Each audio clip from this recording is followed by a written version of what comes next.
What is innovation and why does it matter? Find out in today's episode.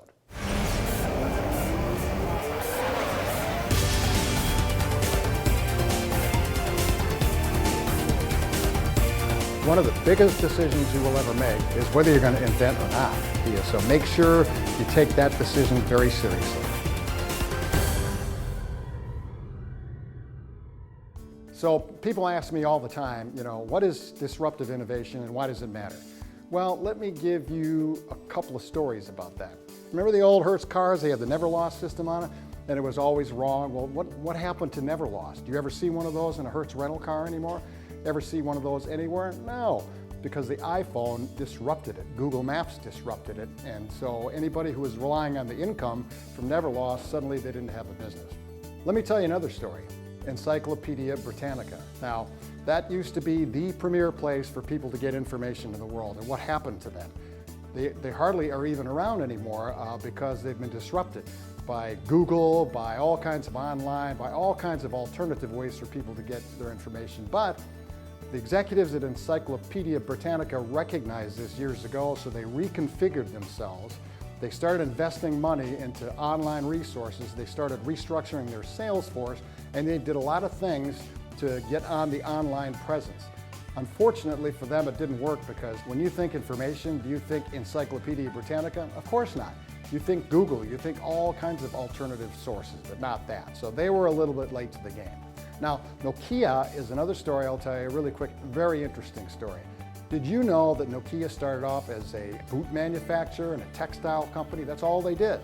And in the 40s and the 50s, they decided to restructure their company and move into electronics. It was a big, huge gamble. And as you know, they were king of cell phones for a while until they got bested by some other suppliers, and then they reconfigured themselves again. But here's the important thing about Nokia.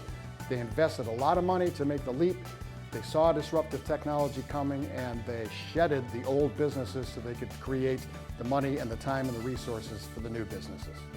Blockbuster, and what can I say about Blockbuster? They're toast. They're toast. And I mean, who couldn't see the rise of Amazon? Who couldn't see the rise of digital media? Who couldn't see that? But Blockbuster decided, like many executives do, to hang on to what they had and just hope for the best, and it ended the company.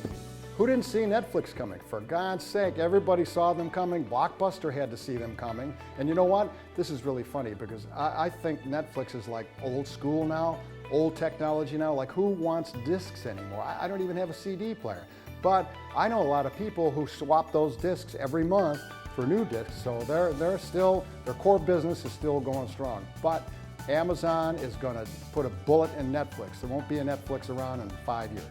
One other thing about innovation that's important that you need to be careful of is the Chinese.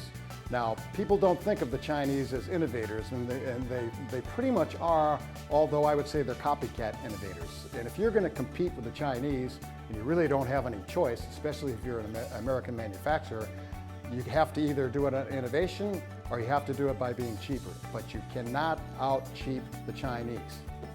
A friend of mine, Jed Yue, who is the CEO and founder of Delphix and a legend in the Silicon Valley, he wrote a book called Disrupt or Die. And his book and his title puts it very succinctly.